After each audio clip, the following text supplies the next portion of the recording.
அனைவருக்கும் வணக்கம். இன்று எங்கள் 15வது ஸ்டாக் டாக் அத்தியாயத்தில் உங்கள் அனைவரையும் சந்திப்பது மிக்க மகிழ்ச்சி. நான் ஷஹானா. இங்கு ஃபர்ஸ்ட் கேபிட்டல் ரிசர்ச்சின் சீனியர் அசிஸ்டன்ட் மேனேஜராக இருக்கின்றேன். என்னுடன் இன்று எவ்லின் ஜான் இணைந்துள்ளார். எவ்லின் சீனியர் இன்வெஸ்ட்மெண்ட் அட்வைசராக ஃபர்ஸ்ட் கேபிட்டல் ஈக்விட்டிஸ் நிறுவனத்தில் செயற்படுகிறார். இன்று நாங்கள் இந்த 2025ஆம் ஆண்டின் முதலாவது காலாண்டில் நிறுவனங்களின் வருவாய் பற்றிய ஒரு ஆலோசனையை தான் நாங்கள் ஒரு ஆராய்வை தான் நாங்கள் உங்களுடன் கலந்துரையாட போகின்றோம். இந்த பிரசன்டேஷனை உங்களுக்காக காட்டுவோம். அந்த பிரசன்டேஷனை தொடர்ந்து உங்களுக்கு இருக்கும் கேள்விகளுக்கு நாங்கள் பதிலளிக்கிறதுக்காக காத்திருக்கின்றோம். முதலாவதாக நாங்கள் இந்த பிரசன்டேஷனை இப்போது ஸ்டார்ட் பண்ணுறதுக்கு இருக்கேன்.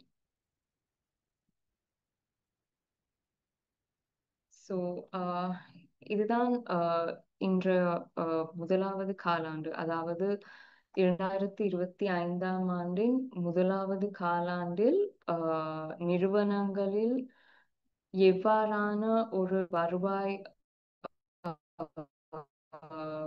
வருவாயை நிறுவனங்கள் ஈட்டியுள்ளன என்பதன் ஒரு சாராம்சமாக இந்த ஸ்லைடை நாங்கள் பார்க்கலாம். அதாவது கடந்த 6 காலாண்டுகளாக கார்ப்பரேட் ஏர்னிங்ஸ், லிஸ்டட் கம்பெனிஸின் கார்ப்பரேட் ஏர்னிங்ஸ் அதிகரித்த வண்ணமே இருக்கின்றது. இதற்காக நாங்கள் பொருளாதாரத்தின் ஓவரால், அதாவது டோட்டல் மேக்ரோ எக்கனாமிக் கண்டிஷன்ஸ், இக்கனாமியின் மேக்ரோ எக்கனாமிக் கண்டிஷன்ஸ், பொருளாதாரத்தில் ஏற்பட்டுள்ள நல்ல மாற்றங்கள் மற்றும் ஒரு சில, அதாவது இன்ட்ரெஸ்ட் ரேட்ஸில் ஏற்பட்டுள்ள மாற்றங்கள் இதற்கு முதற் காரணமாக அமைந்திருக்கின்றன. அதாவது நாங்கள் பார்த்தோமே ஆயின் கடந்த காலாண்டில், அதாவது ஜனவரி, பிப்ரவரி, மார்ச் ஆகிய இந்த மூன்று மாதங்களின் கார்ப்பரேட் ஏர்னிங்ஸை பார்த்தோமே ஆனால் 57.4% இது உயர்ந்துள்ளது. அதாவது இது நாங்கள் கடந்த ஆண்டின் முதலாம் காலாண்டுடன் ஒப்பிடுகையில் 57.4% ஒரு அதிகரிப்பு ஏற்பட்டுள்ளது. இதன் அடிப்படையில் இதற்கு முன்னதாகவும் நாங்கள் பார்த்தோமே ஆயின் டிசம்பர் 2023 தொடக்கம் வந்துள்ள அனைத்து காலாண்டுகளிலுமே ஒரு அதிகரிப்பு ஏற்பட்டுள்ளது. இதற்கு அடுத்து நாங்கள் பார்த்தோமே ஆயின் இது ஒரு இந்த ஸ்லைடில் நீங்கள் பார்க்கலாம். அதாவது கொலம்போ ஸ்டாக் மார்க்கெட், அதாவது கொலம்போ ஸ்டாக் எக்ஸ்சேஞ்சில் இருக்கும் முக்கியமான செக்டர்ஸ், அதாவது முக்கியமான துறைகளை நாங்கள் பார்த்தோமே ஆயின் அனைத்து துறைகளிலுமே நாங்கள் ஒரு வளர்ச்சி, அதாவது வருவாயில் ஒரு வளர்ச்சியை தான் நாங்கள் பார்த்துள்ளோம். பொதுவாக, அதாவது கொலம்போ ஸ்டாக் எக்ஸ்சேஞ்சை பார்த்தோமே ஆயின் இதற்கு முக்கியமான செக்டர்ஸாக நாங்கள் கருத்தில் கொள்வது பேங்கிங் செக்டர், அதாவது வங்கிகளை சார்ந்த செக்டர்ஸ். மற்றது உணவு, பானம் மற்றும் புகையிலை, ஃபுட், பெவரேஜ் அண்ட் டொபாக்கோ. அதே போலவே டைவர்சிஃபைட் ஃபைனான்சியல்ஸ், அதாவது நிதி தொடர்புடைய நிதி சார்ந்த நிறுவனங்கள். இந்த அனைத்து துறைகளிலுமே கடந்த காலாண்டில், அதாவது இந்த 2025ஆம் ஆண்டின் முதலாவது காலாண்டில் அனைத்து துறைகளுமே ஒரு வளர்ச்சியை காட்டியுள்ளன. அது ஒரு லாபத்தில் ஒரு வளர்ச்சியை காட்டி இருக்கின்றன. அதை பொறுத்து பார்த்தோமே ஆயின், அதாவது இந்த 57% என்பது அந்த காலாண்டின் பக்கையில் ஒரு கடந்த வருடத்தின் ஒரு கடந்த காலாண்டு, அதாவது டிசம்பர் எண்டிங் குவார்ட்டரில் நாங்கள் பார்த்த வருவாயை விட சற்று ஒரு குறைபாடு தான் இருக்கின்றது. அதை பார்க்கும் வேளையில் இந்த ஓவரால் இந்த குவார்ட்டர்லி ஏர்னிங்ஸை பார்க்கும் பொழுது எங்களுக்கு மிகவும் அவசியமானது என்னவென்று பார்க்கையில் இந்த மதிப்பீடுகள், அதாவது கொலம்போ ஸ்டாக் மார்க்கெட்டின் ஓவரால் வேல்யூவேஷன்ஸ் எப்படி இருக்கின்றன என்று நாம் பார்த்தோமே ஆனால் 8.3 PE, அதாவது பங்கின் விலையை நாங்கள் லாபத்தோடு ஒப்பிடுகையில் 8.3, அதாவது 8.3 தரத்தில் தான், அதாவது சுமாராக நாங்கள் கூறுவோமே ஆயின் நாங்கள் அதாவது இன்வெஸ்ட்மெண்ட்டுக்கு எப்பொழுது இதற்கான சரியான ஒரு ரிட்டர்ன் வரும் என்பதை பார்க்கும் விகிதத்தில் பார்த்தோமே ஆனால் கிட்டத்தட்ட அன்னளவாக, அதாவது ஒரு சாமானிய விதியை நாங்கள் எக்ஸ்பிளைன் பண்ணுவதா இருந்தால் கிட்டத்தட்ட 8 வருடங்கள் இந்த குறிப்பிட்ட ரேஷியோ, பிஇ ரேஷியோ என்பது சில வருடங்களுக்கு முன்பு 12 தரத்தில் கூட இருந்திருக்கின்றது.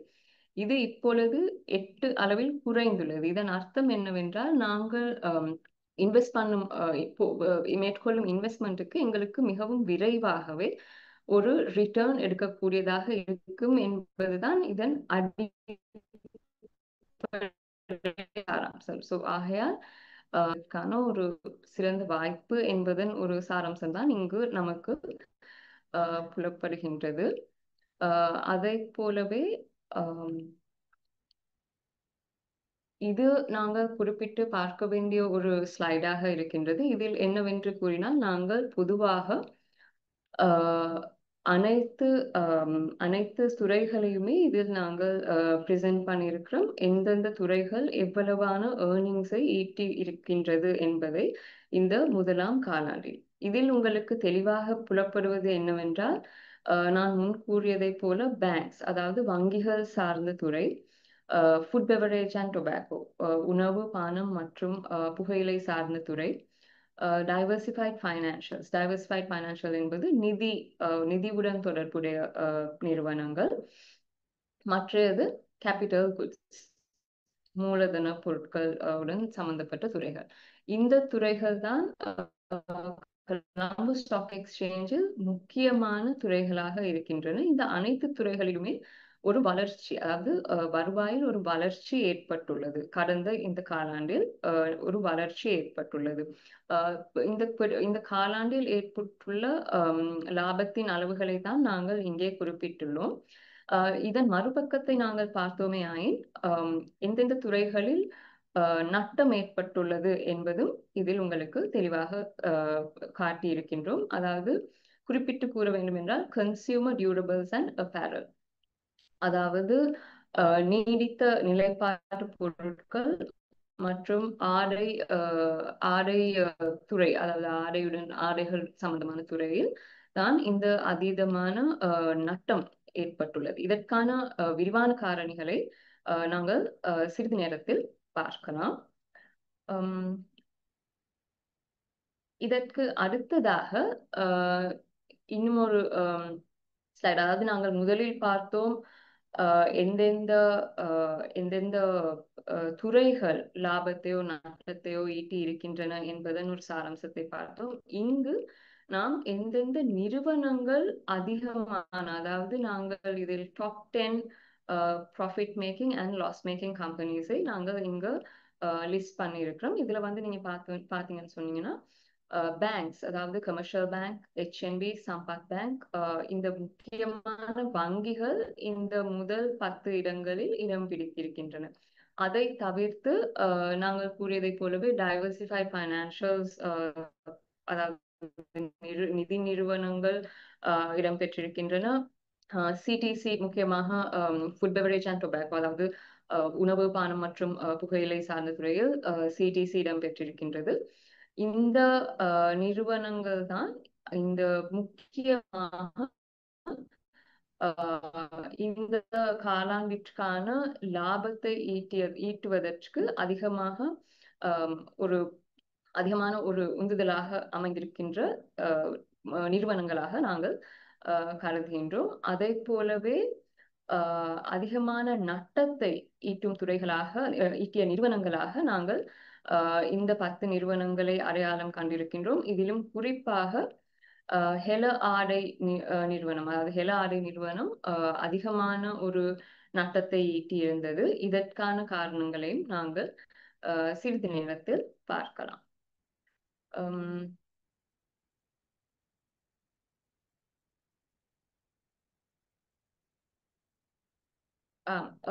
இங்கு நாங்கள் பொதுவாக இங்கு நாங்கள் பார்த்திருக்கும் விடயம் என்னவென்று சொன்னால், நாங்கள் முன்பு கூறியதைப் போலவே சில துறைகள் மிகவும் அது போலவே சில நிறுவனங்கள், சில துறைகள் நட்டத்தை ஈட்டியிருந்தன. இதில் முக்கியமாக லாபத்தை ஈட்டிய துறைகளில் நாங்கள் முக்கியமாக அடையாளம் கண்டிருப்பது வங்கிகள் சார்ந்த துறை. வங்கிகளில் தான் நாங்கள் அதிகமான லாபத்தை முதலாம் காலாண்டில் ஈட்டியிருந்தன வங்கிகள் சார்ந்த நிறுவனங்கள். இதில் பார்த்தோமே ஆயின் கிட்டத்தட்ட 44 சதவீதமான ஒரு முன்னேற்றம் கடந்த காலாண்டுடன் ஒப்பிடுகையில் 44% ஒரு முன்னேற்றம் ஏற்பட்டிருந்தது. அதிலும் குறிப்பாக Commercial Bank, HNB, Sampath, NTB, NDB, Seylan Bank மற்றும் பேன் ஏஷியா இவை இந்த வங்கிகள் மாத்திரமே சுமார் 52.9 சதவீதமான ஒரு முன்னேற்றம் ஏற்பட்டிருந்தது. இதற்கான காரணிகள் உண்டு. அதாவது காரணிகளை நாங்கள் பார்த்தோமே ஆயின் முதலாவது காரணமாக நாங்கள் அறிந்து கொள்வது என்னவென்றால் இன்ட்ரெஸ்ட் ரேட்ஸ், அதாவது வட்டி சதவிகிதத்தில் ஏற்பட்டிருக்கும் ஒரு குறைபாடு. அதாவது நாங்கள் வட்டி விகிதமானது இந்த முதலாம் காலாண்டில் கடந்த வருடத்தின் முதலாம் காலாண்டுடன் ஒப்பிடுகையில் குறைவான மட்டத்திலே இருந்தது. இந்த குறைவான வட்டி விகிதத்தினால் ஏற்பட்டிருப்பது என்னவென்றால் பேங்க்ஸ் கொடுக்கும் லோன்ஸ், அதாவது லோன்ஸுக்காக அவங்க அறவிடும் இன்ட்ரெஸ்ட், அதாவது அதன் மூலமாக தான் வங்கிகளுக்கு இன்ட்ரெஸ்ட் இன்கம் கிடைக்க பெறுகின்றது. இந்த இன்ட்ரெஸ்ட் இன்கம்மில் ஒரு சிறிய ஒரு குறைதல் ஒன்று ஏற்பட்டிருந்தது. என்றாலும் அதே சமயம் வங்கிகள் டிபாசிட்ஸுக்காக, அதாவது வைப்புகளுக்காக வங்கிகள் செலவழித்த அமௌண்ட், அதாவது வட்டி எக்ஸ்பென்சஸ்மே குறைந்திருந்தது. அதாவது இன்ட்ரெஸ்ட் இன்கம், வங்கிகளுக்கு கிடைத்த இன்ட்ரெஸ்ட் இன்கம்மில் ஒரு குறைதல் ஏற்பட்டிருந்தாலும் வங்கிகளுக்கு அதன் அடிப்படையில் செலவழித்த அமௌண்ட்டும் குறைவடைந்திருந்தது. ஆகையால் இன்ட்ரெஸ்ட் இன்கம்மில் அவர்கள் இன்ட்ரெஸ்ட் இன்கம்மில் ஏற்பட்ட குறைந்த, அதாவது குறைச்சியை விட அவர்களுக்கு இன்ட்ரெஸ்ட் எக்ஸ்பென்சில் கூடுதலான ஒரு பதிவு ஏற்பட்டிருந்ததால் நெட் இன்ட்ரெஸ்ட் இன்கம், அதாவது செலவழித்த அமௌண்ட் அவர்களுக்கு குறைந்த ஒரு அமௌண்டாக இருந்ததால் அந்த நெட் இன்ட்ரெஸ்ட் இன்கம் ஒரு வளர்ச்சியை ஏற்பட்டிருந்தது. ஸோ இன்ட்ரெஸ்ட் இன்கம் குறைந்தாலும் இன்ட்ரெஸ்ட் எக்ஸ்பென்ஸ் அதைவிட கூடிய ஒரு அளவில் குறைந்திருந்ததால் நெட் இன்ட்ரெஸ்ட் இன்கம் அதிகரித்திருந்தது. இது ஒரு முக்கியமான ஒரு காரணமாக இருந்தது. இந்த இன்ட்ரெஸ்ட் ரேட்ஸ் ட்ராப் ஆனதால ஒரு மிகப்பெரிய ஒரு பலனாக இது அமைந்திருந்தது. அதை தாண்டி நாங்கள் அடுத்து பார்த்த விஷயம் ஃபீ அண்ட் கமிஷன்.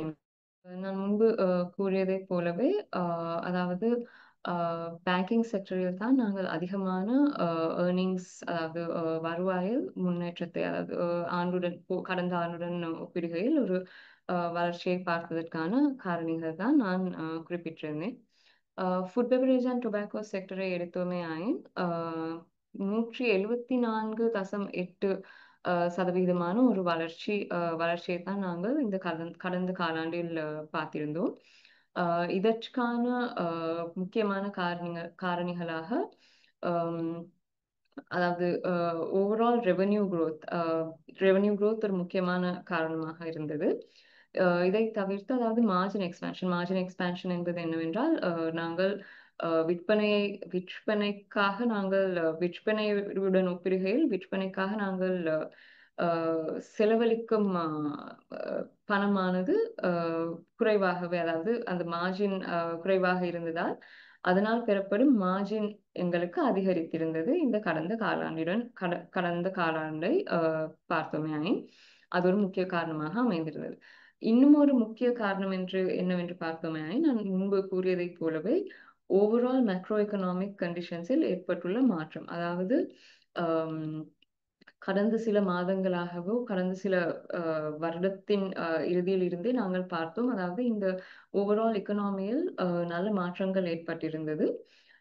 இதன் அடிப்படையில் நுகர்வோர் அதாவது கன்சியூமர்ஸின் டிஸ்போசபிள் இன்கம் அதாவது அவர்களால் செலவழிக்கக்கூடிய செலவழிக்கக்கூடிய பணத்தின் ஒரு பெரும்பாலுமே ஒரு வளர்ச்சி ஒன்று ஏற்பட்டிருந்தது. ஆகையால் மக்கள் அதிகமான விதத்தில் செலவழிக்க தகுதியானவர்களாகவும் செலவழிப்பதற்கு விரும்புபவர்களாகவும் நாங்கள் கண்டிருந்தோம். ஸோ இந்த ஒரு மாற்றத்தின் அடிப்படையில் குறிப்பாக ஃபுட் பெவரேஜ் அண்ட் டொபாக்கோ செக்டரை எடுத்தோமே ஆயின் இதுதான் ஒரு முக்கியமான ஒரு காரணமாக இருந்தது. வாழ்க்கை தரத்தில் ஏற்பட்டிருக்கும் மாற்றங்களுடன் பொருளாதாரத்தில் ஏற்பட்டிருக்கும் மாற்றம் சேர்ந்து இந்த முக்கியமான ஒரு முன்னேற்றத்தை மனிதர் அதாவது ஃப்ரம் டிமாண்ட் பெர்ஸ்பெக்டிவ் மக்கள் அதிகமாக செலவழிப்பதற்கான காரணங்களாக இருந்தது.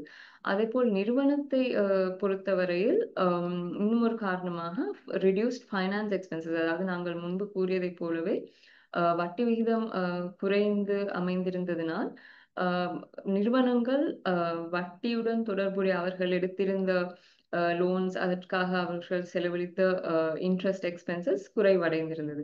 இந்த வீழ்ச்சியும் இணைந்தே ஒரு நிறுவனத்தின் லாபத்தில் வளர்ச்சிகள் கண்டிருப்பதற்கு இதுவும் ஒரு முக்கிய காரணமாக அமைந்திருந்தது.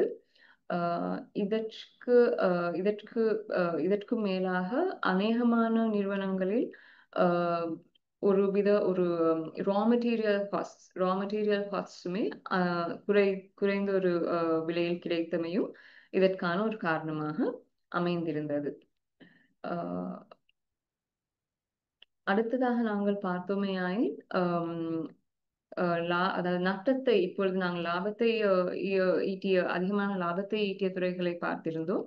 அதேபோல் நட்டத்தை பார்த்த சில துறைகளாக முக்கியமாக நாங்கள் பார்த்திருந்தது என்னவென்றால் consumer durables and apparel sector அதாவது நீடித்த நிலைப்பாட்டு சாதனங்கள் தொடர்புடைய துறை மற்றையது ஆடை துறை. இது நாங்கள் அனைவரும் பார்த்திருந்தது என்னவென்றால் முக்கியமாக குறிப்பிட்டு கூற வேண்டும் என்றால் ஹெல ஆடை நிறுவனம் முக்கியமாக அதிகமான நட்டத்தை சந்தித்திருந்தது இந்த குறிப்பிட்ட காலாண்டில். இதற்கான காரணங்களாக அதாவது கடந்த ஆண்டில் சுமார் 6 பில்லியன் லாபத்தை ஈட்டிய இந்த நிறுவனம் இந்த காலாண்டில் 8 பில்லியன் அளவிலான ஒரு நட்டத்தை சந்தித்திருந்தது. இதற்காக அந்த குறிப்பிட்ட நிறுவனத்தை சார்ந்த சில காரணங்கள் தான் நாங்கள் இதில் அடையாளம் கண்டிருந்தோம். அதாவது நாங்கள் கூறுவது என்னவென்றால் மெயினாக நாங்கள் பார்த்தோமேயானால் அவர்களின் ஒரு ஃபைனான்சியல் லாசஸ் அதாவது நாங்கள் ஆபரேஷனல் எக்ஸ்பென்சஸ் அதாவது முக்கியமாக அவர்களின் அந்த நிறுவனத்தை நடாத்துவதற்காக அவர்கள் செலவழித்த சில விஷயங்கள் அதை தவிர்த்து ஃபைனான்சியல் ஆஸ்பெக்ட்ஸுடன் அதாவது அவர்களின் இம்பேர்மெண்ட் சார்ஜஸ் மற்றது ஃபைனான்சியல் அசட்ஸ் இந்த ஃபைனான்சியல் அசட்ஸில் அவர்களுக்காக ஏற்பட்ட சில நஷ்டங்கள் இந்த மாதிரி சில நிறுவனத்தை சார்ந்த சில காரணிகளால் அவர்கள் ஒரு மிகுதியான ஒரு நட்டத்தை சந்தித்திருந்தார்கள். அந்த குறிப்பிட்ட நட்டமானது அந்த துறைக்கு அதாவது இந்த ஆடை துறைக்கு ஒரு பெரும்பாலான ஒரு நட்டத்தை ஈட்டியிருந்தமையினால் குறிப்பாக இந்த ஓவரால் ஸ்டாக் மார்க்கெட் ஏர்னிங்ஸ் இதனால் பாதிக்கப்பட்டிருந்தது இந்த குறிப்பிட்ட காலாண்டில். அதை தாண்டி ரியல் எஸ்டேட் செக்டரிலும் இது ஒரு பெரிய அளவிலான ஒரு ஓவரால் செக்டருக்கு இதனால் ஒரு பெரிய பாதிப்பு ஏற்படவில்லை என்றாலும் ரியல் எஸ்டேட் செக்டரும் குறிப்பிட்ட இந்த காலாண்டில் ஒரு நட்டத்தை ஈட்டியிருந்தது. இதுவும் நான் முன்பு கூறியதை போலவே ஃபைனான்சியல் அதாவது எக்ஸ்சேஞ்ச் லாசஸ் அண்ட் கெயின்ஸ் இந்த மாதிரி சில காரணிகளால் ஒரு சில பாதிப்புகள் ஏற்பட்டிருந்தது. ஆகையால் இந்த குறிப்பிட்ட சில செக்டர்ஸ் தான் இந்த ஒரு குறிப்பிட்ட காலாண்டில் நாங்கள் அவதானித்த அதாவது முக்கியமாக என்ன மாதிரியான ஒரு அவுட்லுக் அதாவது என்ன மாதிரியான ஒரு அவுட்லுக் அடுத்து இருக்கும் என்பதை பார்ப்பதற்குமே இந்த குறிப்பிட்ட சில செக்டர்ஸ் தான் நாங்கள் மெயினாக நோட் பண்ணியிருக்கிறோம். ஸோ குறிப்பிட்டு கூற வேண்டுமே என்றால் இந்த முதலாவது காலாண்டில் அனைத்து விதமான அதாவது முக்கியமான அனைத்து துறைகளுமே ஒரு முன்னேற்றத்தை தான் சந்தித்திருந்தது. இந்த முன்னேற்றத்திற்கு நாங்கள் முன்பு கூறியதைப் போலவே முக்கியமான காரணிகளாக மேக்ரோ எக்கனாமிக் கண்டிஷன்ஸில் ஏற்பட்டிருக்கும் நல்ல மாற்றங்கள், டெவலப்மெண்ட்ஸ் இதுகள் அடையாளம் கண்டுபிடித்திருக்கிறோம். இதை தவிர்த்து நாங்கள் கூற வேண்டும் என்றால் interest rate environment, low interest rate environment, இந்த மாதிரியான சில காரணிகள் தான் முக்கியமான செக்டர்ஸுக்காக உறுதுணையாக, அதாவது செக்டர்ஸின் வளர்ச்சிக்காக உறுதுணையாக அமைந்த சில காரணிகளாக நாங்கள் அடையாளம் கண்டிருக்கிறோம். ஸோ இப்பொழுது நாங்கள் இந்த பிரசன்டேஷனின் முடிவுக்கு வந்திருக்கின்றோம். இப்பொழுது நீங்கள் உங்களுக்கான கேள்விகள் எதுவும் இருந்தால் நீங்கள் அதை எங்களுக்கு அனுப்பி வைக்கலாம். என்னுடன் நான் முன்பு கூறியதைப் போலவே ஃபிஸ் கேபிட்டல் ஈக்விட்டிஸின் எவ்லின் ஜானும் இணைந்திருக்கிறார். அவர் எங்களுடைய சீனியர் இன்வெஸ்ட்மெண்ட் அட்வைசர். எங்களுக்காக நீங்கள் எதுவும் உங்களுடைய கேள்விகளை அனுப்பி வைக்கலாம் சாட் பாக்ஸின் மூலம். எவ்லின், நீங்கள் எதுவும் கூற விரும்பினால்?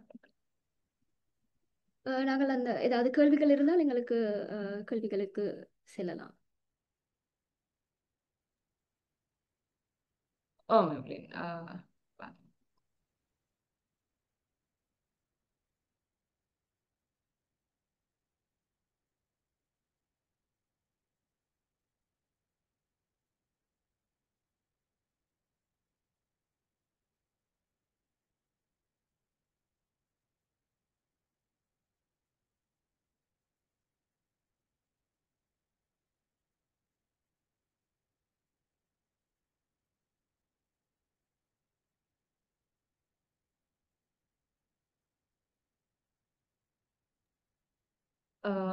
எவ்லின்,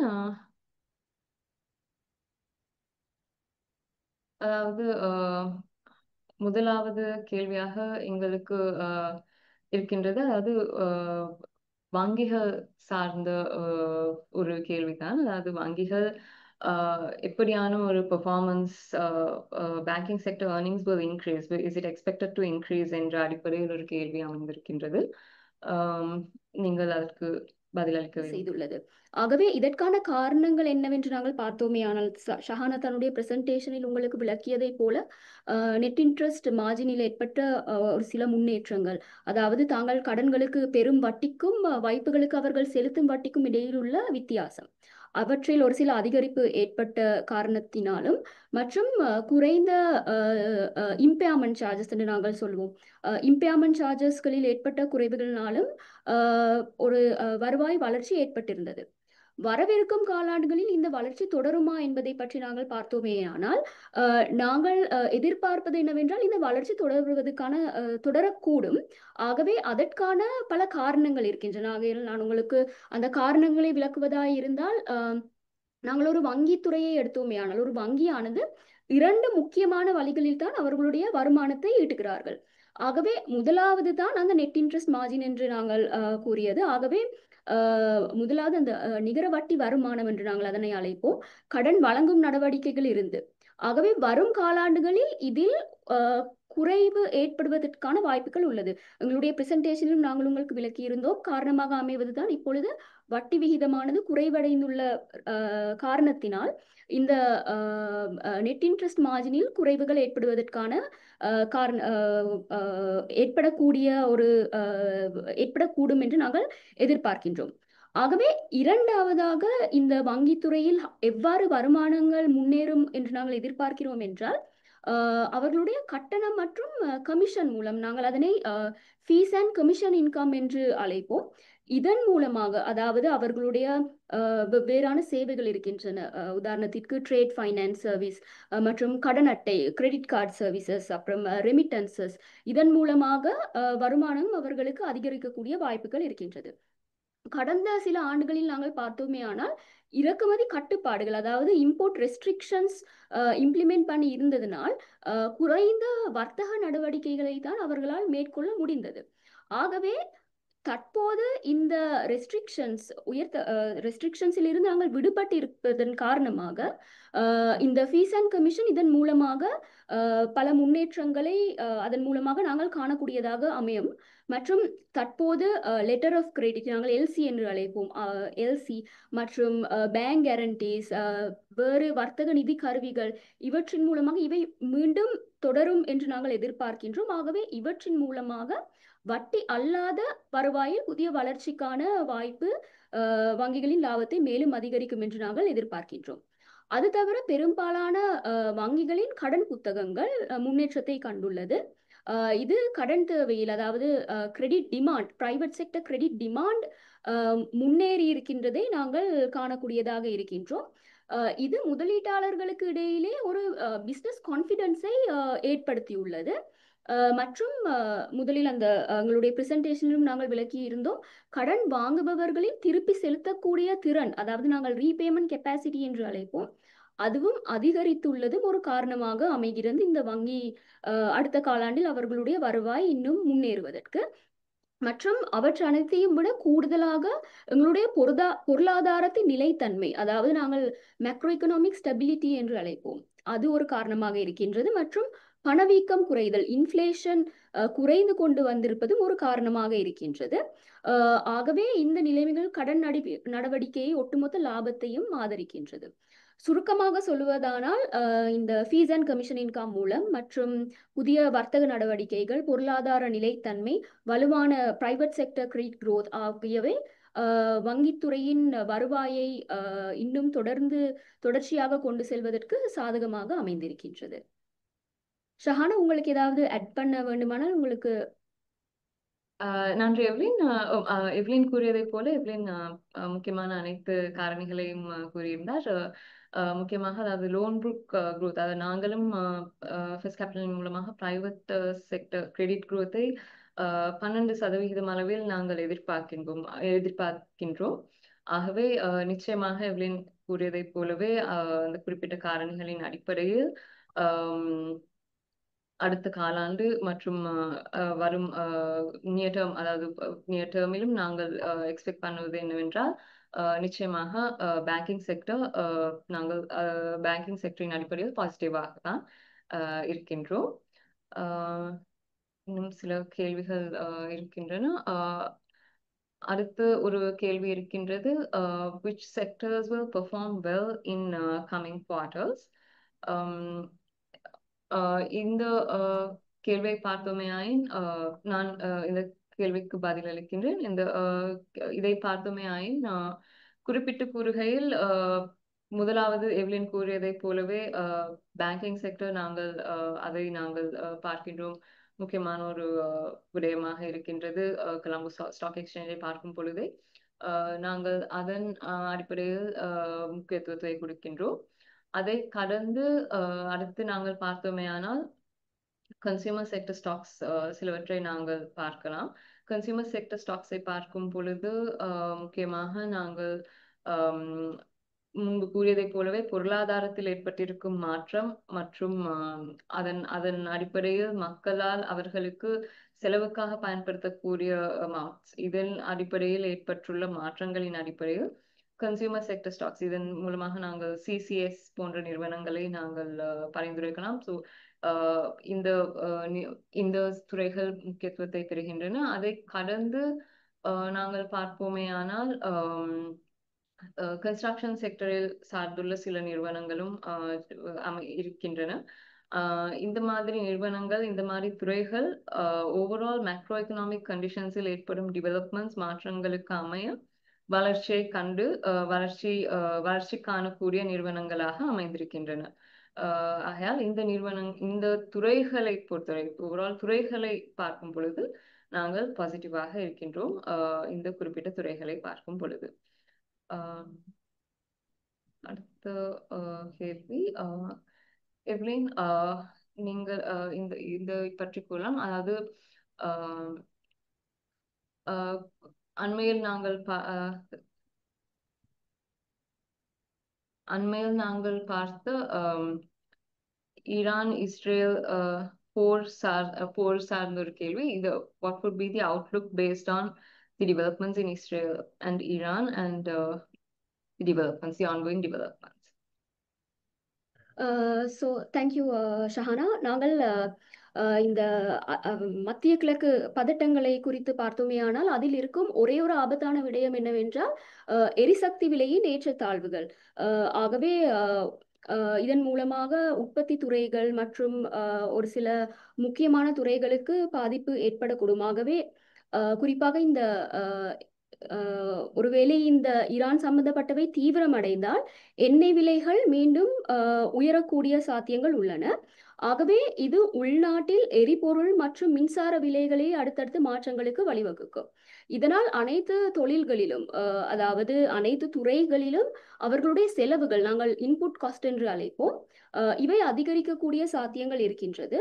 கூடுதலாக போக்குவரத்து துறைகள் அதிக டீசல் விலைகள் அதிகரிக்கக்கூடும். சரக்கு கட்டணங்கள், செலவுகள், அழுத்தங்களை எதிர்கொள்ள வேண்டி வரும்.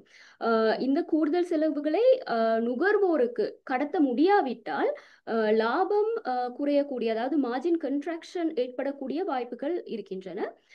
இதன் காரணமாக நிதி சந்தையில் பாதிப்பு ஏற்படலாம், அதாவது பணவீக்க அச்சங்கள் ஏற்படலாம். இன்ஃப்ளேஷன் மறுபடியும் உயரக்கூடிய வாய்ப்புகள் உள்ளது. வட்டி, இந்த இன்ஃப்ளேஷன் அதிகரிக்கிறபடியினால் வட்டி விகித அதிகரிப்பும் ஏற்படக்கூடிய வாய்ப்புகள் இருக்கின்றது. ஆகவே வணிகங்களுக்கான கடன் வாங்கும் செலவுகள் உயரக்கூடும். வட்டி விகிதம் அதிகரித்தால் வணிகங்கள் கடன் வாங்கக்கூடிய செலவுகள் அவர்களுக்கு அதிகரிக்கும்.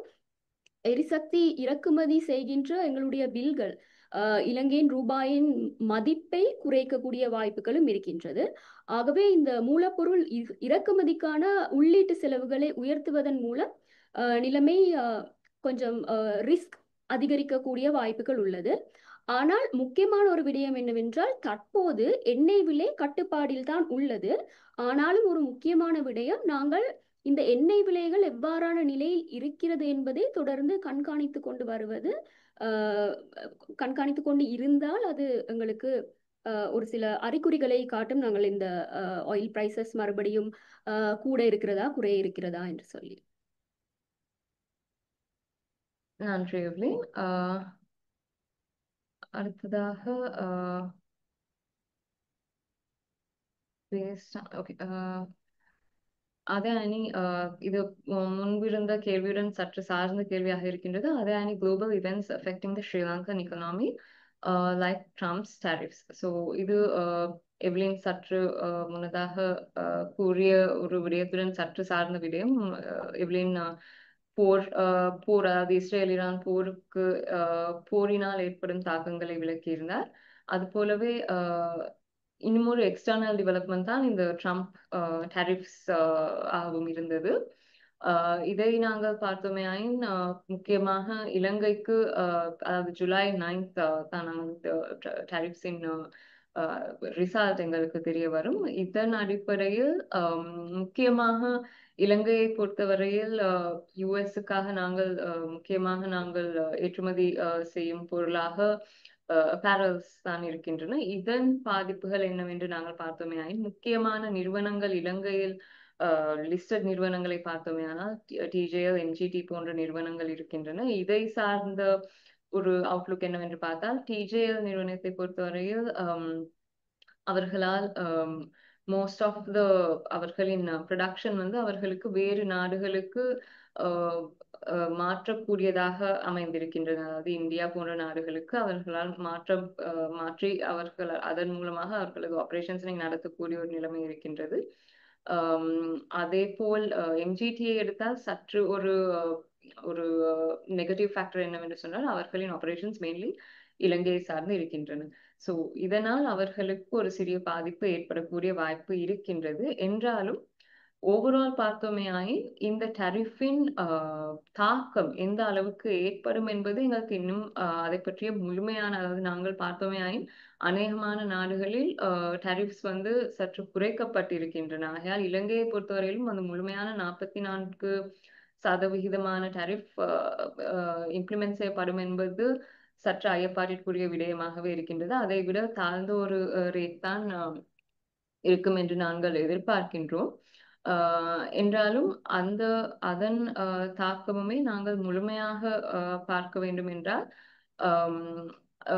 ரீஜனல் பியர்ஸுடன் ஒப்பிடுகையில் எந்த அளவில் அது ஒரு பாதிப்பு ஏற்படுகின்றது என்பதை பார்த்துதான் அதை நாங்கள் பார்க்கக்கூடியதாக இருக்கும். தனித்துவமாக இலங்கையை மட்டும் பாதிக்கும் விடயமாக இது இல்லாததால் ரீஜனல் நாடுகளோடு ஒப்பிடுகையில் இந்த ரேட்ஸ் எவ்வாறு இருக்கின்றன என்பதை பொறுத்துத்தான் அதன் தாக்கம் முழுமையாக நாங்கள் ரெக்கக்னைஸ் பண்ணக்கூடியதாக இருக்கும். எவ்லின், இதில் உங்களுக்கு வேறு கருத்துகள் இருக்கின்றன? நீங்கள் ஓம் ஷஹானா. ஆகவே ஷஹானா சொன்னதின் அடிப்படையில் எங்களுடைய முக்கியமாக இந்த அப்பரல் துறைக்கு ஒரு சில பாதிப்புகள் ஏற்படுவதற்கான வாய்ப்புகள் இருக்கின்றது. அதிகரிக்கின்ற இந்த செலவுகளை ஏற்றுமதியாளர்கள், அதாவது எக்ஸ்போர்ட் பண்ணுகிறவர்கள், அவர்கள் ஈடுகட்ட வேண்டி இருக்கலாம். இது அவர்களுடைய லாப வரம்பை குறைக்கும், அவர்களுடைய மார்ஜின் கன்ட்ராக்ஷன் ஏற்படும். அல்லது வாங்குபவர்களுக்கு, நுகர்வோருக்கு அது பாஸ் பண்ணலாம், அதாவது passing on to the buyers என்று நாங்கள் சொல்லுவோம். இதனால் விற்பனை இழப்புகள், அதாவது வால்யூம் குறையக்கூடிய வாய்ப்புகள் இருக்கின்றது. மற்றும் ஒரு பிரைஸ் சென்சிட்டிவ் அண்ட் கம்படிஷன் நிறைந்த சந்தையில் இது குறைவான லோவா ஆர்டர் புக்ஸை ஏற்படுத்தக்கூடிய வாய்ப்புகளும் இருக்கின்றது. நாங்கள் இதனை ஒரு பொருளாதார கண்ணோட்டத்தில் பார்த்தோமே ஆனால் அப்பரல் மூலமாக எங்களுக்கு கிடைக்கும் வருவாயில் ஏற்படும் சரிவு, அதாவது அந்நிய செலவாணி வரவுகளை அது பாதிக்கலாம், எங்களுடைய ஃபாரின் கரன்சி இன்ஃப்ளோஸை பாதிக்கலாம். அது தவிர்த்து எங்கள் இலங்கைக்கு ஒதுக்கப்பட்ட 33% அந்த டேரிஃப்ஸில் இருந்து அது அவர்கள் குறைக்கப்பட்டாலுமே தற்போது இலங்கை செலுத்துவதை விட கொஞ்சம் அதிகமாகத்தான் அது எப்படியுமே இருக்க போகின்றது. ஆகவே இலங்கை மட்டுமல்ல, முழு உலகத்திலேயுமே மொத்த உள்நாட்டு உற்பத்தி சுருக்கம் ஏற்படும், அதாவது நாங்கள் ஜிடிபி என்று அழைப்போம், ஜிடிபி கன்ட்ராக்ஷன் ஏற்படும்.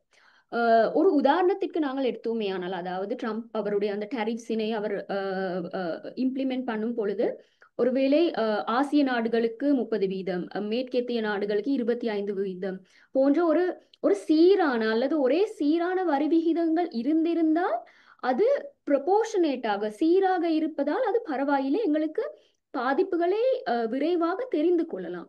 ஆனால் ட்ரம்ப் அறிவித்துள்ள இந்த வரிகள் விகிதாசாரமற்றதாக தோன்றுகிறது, அதாவது டிஸ்ப்ரொபோர்ஷனேட்டாக இருக்கிறது.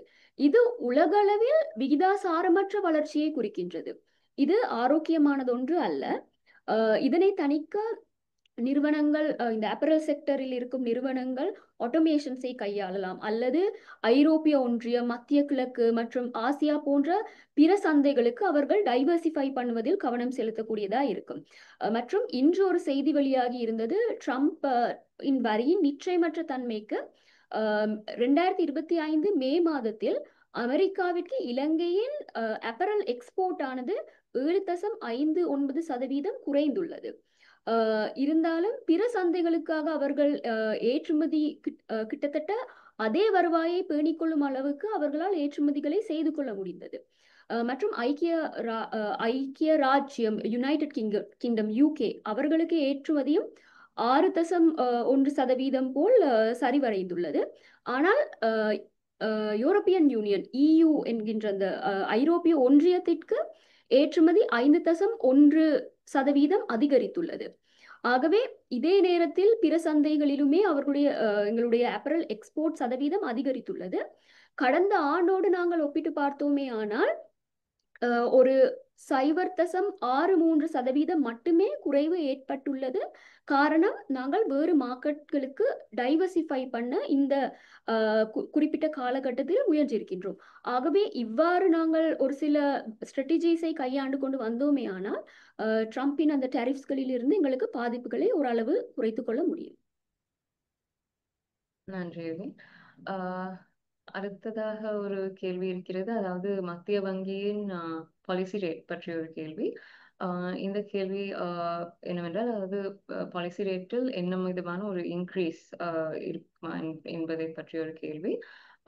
இதை நாங்கள் பார்த்தோமே ஆயின், இலங்கை மத்திய வங்கி தனது கடந்த மீட்டிங், அதாவது சென்ட்ரல் பேங்க் போர்ட் மீட்டிங்கில் அவர்கள் அந்த 25 பேசிஸ் பாயிண்ட்ஸினால் குறைத்திருந்தார்கள்.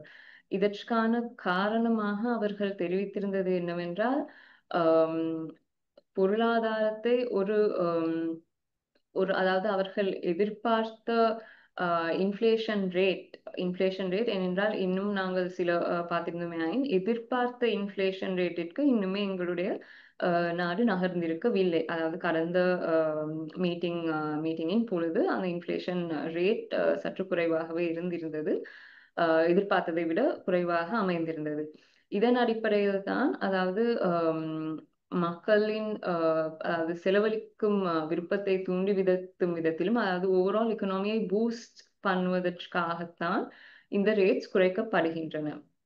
இதன் அடிப்படையில் தான் அவர்கள் கடந்த பாலிசி ரேட் மீட்டிங்கில் அதை செய்திருந்தார்கள். இப்பொழுது பார்த்தோமே நாங்கள் சில மாற்றங்களை பார்த்திருக்கிறோம். அதாவது பணவீக்கத்தின் எதிர்பார்ப்பு இவ்வருடத்திற்கு மத்திய வங்கி 5% வைத்திருக்கிறது. அதாவது ஒரு 5% அந்த ரேஞ்சை எட்டும் அளவிற்கு தான் மத்திய வங்கி அதை எதிர்பார்த்துள்ளது. அந்த அளவிற்கு கொண்டு வருவதற்கான விதத்தில் தான் அவர்கள் பாலிசி ரேட்டில் ஏற்படுத்தும் மாற்றங்கள் அந்த ஒரு டார்கெட் ரேட், அதாவது அதன் அடிப்படையில் தான் ஜிடிபியாக இருக்கட்டும் மற்ற மேக்ரோ எக்கனாமிக் கீ இண்டிகேட்டர்ஸ் என்று நாங்கள் கூறுவோம். இவற்றை ஒரு நாட்டிற்கு ஒரு வளர்ச்சியை ஏற்படுத்தும் விதத்தில் தான் இந்த ரேட்ஸை அவர்கள் இந்த குறிப்பிட்ட இன்ஃப்ளேஷன் போன்ற டார்கெட்ஸை அச்சீவ் பண்ணுவதன் விதமாக தான் இந்த ரேட்ஸை செட் பண்ணுவார்கள். இதன் அடிப்படையில் நாங்கள் பார்த்தோமே இப்பொழுது கடந்த சில நாட்களாக சென்ட்ரல் பேங்கிலும் கூட லிக்விடிட்டி என்னும் அதாவது பணம் இருக்கின்றது என்பதை காட்டும் விதத்தில் லிக்விடிட்டியும் இருக்கும் இந்த வேளையில் இன்னுமே சற்று எக்கனாமி growth தூண்டுவிக்கும் விதத்தில் தான் இந்த ரேட்ஸ் செயற்படுத்தப்படும். ஆகையால் இந்த ரேட்ஸ் குறைவடையுமா இல்லை கூடுமா என்பதை தவிர்த்து எங்களை பொறுத்தவரையில் கூடுவதற்கான சாத்தியக்கூறுகள் சற்று குறைவிலேயே காணப்படுகின்றது. இந்த பர்டிகுலர் டைம் ரேஞ்சில் நாங்கள் பார்த்தோமே ரேட்ஸை கூட்டுவதற்கான சாத்தியக்கூறுகள் சற்று குறைவாகவே இருக்கின்றன. இதை மெயின்டைன் பண்ணும் ஒரு விதமாக இருக்கலாம், இல்லை என்றால் அதற்கான அந்த போக்கில் தான் அதாவது ஏற்படும் மாற்றங்கள். ஏனென்றால் இப்பொழுது முக்கியமாக பார்த்தோமே ஆனால் கடந்த சில மாதங்களாக ஸ்ரீலங்கன் எக்கனாமியானது வேறு எக்ஸ்டர்னல் டெவலப்மெண்ட்ஸினால் அதிகமாகவே அது இன்ஃப்ளூயன்ஸ் ஆகப்பட்டிருக்கின்றது. ஆகையால் அடுத்த மீட்டிங் அதாவது இந்த மாதத்தில் ஜூலை மாதத்தில் இருக்கும் அந்த மீட்டிங்கிலும் கூட நாங்கள் சில காரணிகளை பார்க்க இருக்கின்றது. இப்பொழுது ஜூலை 9ஆம் தேதி வரும் விதத்தில் நாங்கள் இந்த டாரிஃப் ரேட்ஸில் ஏற்படும் யூஎஸ் டாரிஃப்ஸில் ஏற்படும் மாற்றங்களை அவதானிக்கக்கூடியதாக இருக்கும்.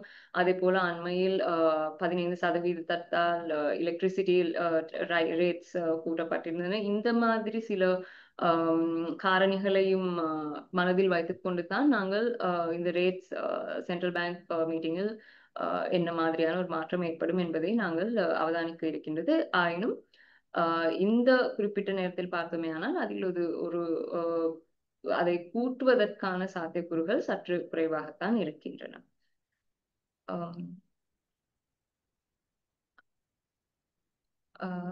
அடுத்து நாங்கள் பார்த்தோமே ஏஎஸ்பிஐக்கான ஒரு எந்த விதமான ஒரு வளர்ச்சி ஏற்படும் என்பது what point ASPI will reach its peak என்ற ஒரு கேள்வி இருக்கின்றது.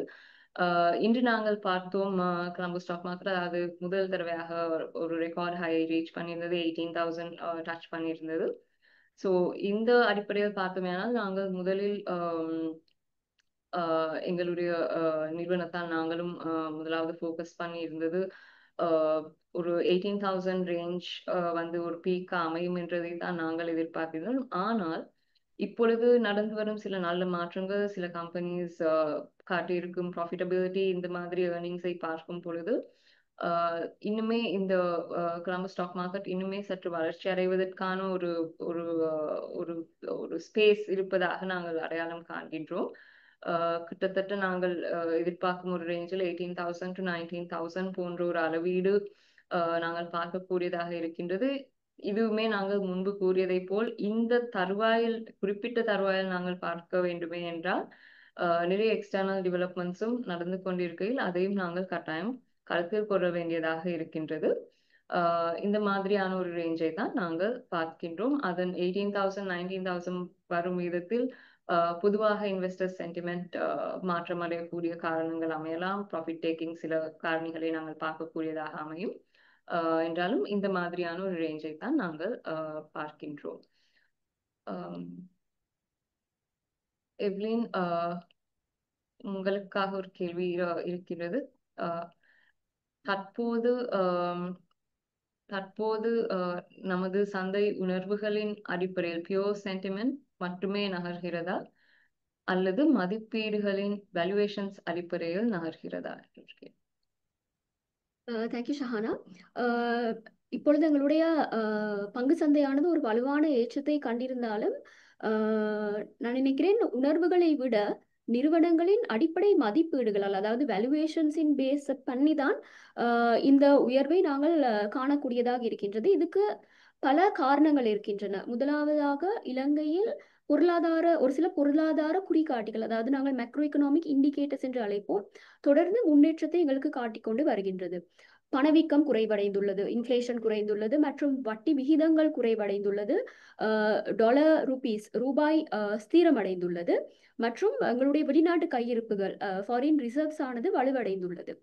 ஆகவே இந்த காரணிகள் முதலீட்டாளர்களின் மத்தியில் ஒரு நம்பிக்கையை அதிகரித்துள்ளது மற்றும் இது இந்த சந்தையின் உயர்வை நியாயப்படுத்தக்கூடிய காரணங்களாக அமைகின்றது. இரண்டாவதாக, தற்போதைய குறைந்த வட்டி விகித சூழலில் நிலையான வாய்ப்புகள் மூலமாக, அந்த கருவிகளின் மூலமாக, அதாவது ஃபிக்ஸ்ட் இன்கம் இன்ஸ்ட்ருமெண்ட்ஸ் மூலமாக எங்களுக்கு கிடைக்கின்ற ரிட்டர்ன் ஆனது கவர்ச்சியை குறைத்து காட்டுகின்றது. காரணம், வரிகளை நாங்கள் கணக்கில் கொள்ளும் போது நிலையான வருவாய் மூலமாக எங்களுக்கு கிடைக்கும் வருமானமானது மிகவும் குறைந்த அளவிலேயே காணப்படுகிறது. அதாவது எங்களுடைய ஆஃப்டர் டாக்ஸ் ரிட்டர்ன், இந்த ஃபிக்ஸ்ட் இன்கம் இன்ஸ்ட்ருமெண்ட்ஸில் இருந்து வரும் ரிட்டர்ன் ஆஃப்டர் டாக்ஸ் மிகவும் கவர்ச்சி குறைந்ததாகவே அமைந்திருக்கின்றது. ஆகையால் தான் தற்பொழுது நாங்கள் கடந்த சில காலங்களில் வட்டி விகிதம் அதிகரித்திருக்கும் பொழுது அரசாங்க பத்திரங்கள் போன்றவற்றில் முதலீடு செய்து கொண்டு வந்தவர்கள் தற்போது அவர்களுடைய பணத்தை பங்கு சந்தையிலேயே முதலீடு செய்து கொண்டு வருகிறார்கள். மற்றும் நாங்கள் மற்ற ஆல்டர்னேட்டிவ் அசெட் கிளாஸஸ்களோடு ஒப்பிடும் போது, உதாரணத்திற்கு ரியல் எஸ்டேட், நாங்கள் இப்பொழுது ரியல் எஸ்டேட்டை எடுத்தோமே ஆனால் அங்கிருக்கும் ஒரு சவால் என்னவென்றால், ரியல் எஸ்டேட் என்பது ரொம்பவும் இலிக்விட் என்று நாங்கள் அழைப்போம். அதாவது எங்களால் தேவையான நேரத்தில் எங்களால் எங்களுடைய அசெட்களை விற்றுக்கொள்ள முடியாது. மற்றும் தங்கத்திலும் ஒவ்வொருத்தர் முதலீடு செய்து கொண்டு வருகிறார்கள். ஆனால் தங்கம் மற்றும் ஃபாரின் எக்ஸ்சேஞ்ச் ஆகிய முதலீடுகளை நாங்கள் பார்த்தோமேயானால் அவை ஸ்பெக்யூலேஷன் பேசிஸில் தான் அவை உயர்ந்து கொண்டு வருகின்றது. ஆகவேதான் இந்த பங்கு சந்தையானது முதலீட்டாளர்கள் மத்தியில் மிகவும் ஒரு கவர்ச்சிக்குரிய ஒரு அசெட் கிளாஸாக அமைந்திருக்கின்றது. ஆகவே மற்றும் இலங்கையை நாங்கள் எடுத்தோமே ஆனால் எங்களுடைய IMF ரிஃபார்ம், நாங்கள் பல லெவல்களை தாண்டி ஒரு சில ரிஃபார்ம்ஸ்களை நாங்கள் பூர்த்தி செய்து கொண்டு வந்திருக்கின்றோம். ஆகவே இந்த நிலைத்தன்மை உலகளாவிய மற்றும் உள்நாட்டு முதலீட்டாளர்கள் மத்தியில் ஒரு பெரும் நம்பிக்கையை எங்களுக்கு வழங்கி இருக்கின்றது. மற்றும் எங்களுடைய சந்தையை நாங்கள் எடுத்தோமே ஆனால் எங்களுடைய மார்க்கெட் PE ரேஷியோ, விலை வருவாயை நாங்கள் எடுத்து பார்த்தோமே ஆனால் கடந்த வெள்ளிக்கிழமை கொலம்போ ஸ்டாக் எக்ஸ்சேஞ்சின் வெள்ளிக்கிழமை ரிப்போர்ட்டின் படி 8.4 தடவை 8.4 டைம்ஸ் தான் எங்களுடைய PE ரேஷியோ அமைந்திருக்கிறது. இது வரலாற்றோடு ஒப்பிட்டு பார்க்கும் பொழுதும் பிராந்தியத்தோடு, அதாவது பியர் கம்பேரிசன் நாங்கள் செய்து பார்த்தோமே ஆனால் இது மிகவும் குறைவாகவே அமைந்திருக்கிறது.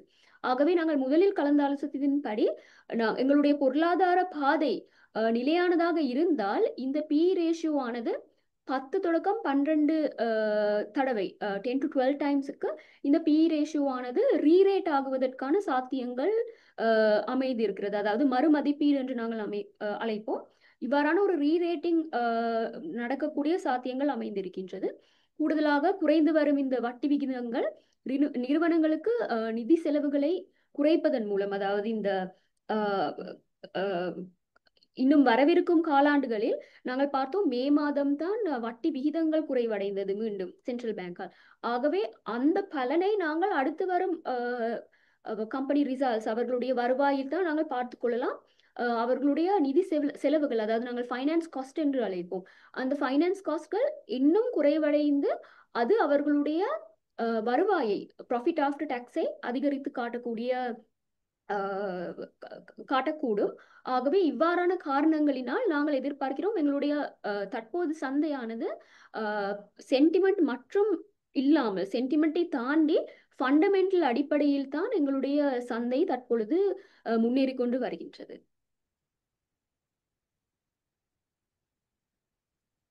நன்றி எவ்லின். அது அந்த கேள்வியை அடுத்து நாங்கள் எங்களுடைய Q&A செஷன் முடிவுக்கு வருகிறது. அனைத்து கேள்விகளுக்கும் பதிலளித்துள்ளோம் என்று நினைக்கின்றேன். எங்களுடன் கலந்து கொண்ட அனைவருக்கும் நன்றியை தெரிவித்துக் கொள்கின்றேன். எவ்லின் எதுவும் கூற விரும்புகிறீர்களா? ஐ திங்க் எல்லா கேள்விகளுக்கும் நாங்கள் பதிலளித்திருக்கிறோம் மற்றும் எங்களுடைய அடுத்தடுத்து வருகின்ற ஸ்டாக் டாக் நிகழ்ச்சிகளிலும் அனைவரும் பங்கேற்குமாறு நாங்கள் வேண்டிக் கொள்கின்றோம். மற்றது நீங்கள் ஒருவேளை நீங்களோ அல்லது உங்களுடைய ஃப்ரெண்ட்ஸ் யாராவதோ இந்த செஷனை நீங்கள் மிஸ் பண்ணியிருந்தீர்கள் ஆனால் எங்களுடைய யூடியூப் சேனலுக்கு போனீர்களே ஆனால் இன்னும் 2-3 நாட்களில் இந்த அத்தியாயத்தின் ரெக்கார்டிங் உங்களுக்கு இருக்கும். அந்த யூடியூப் சேனல் மூலமாக உங்களுக்கு பெற்றுக்கொள்ளக்கூடியதாக இருக்கும். அது தவிர எங்களுடைய கடந்த ஸ்டாக் டாக் எபிசோட்ஸ் அத்தியாயங்களை உங்களுக்கு பார்க்க வேண்டுமே ஆனால் எங்களுடைய யூடியூப் சேனலில் உங்களுக்கு கண்டுகொள்ளலாம். தேங்க்யூ.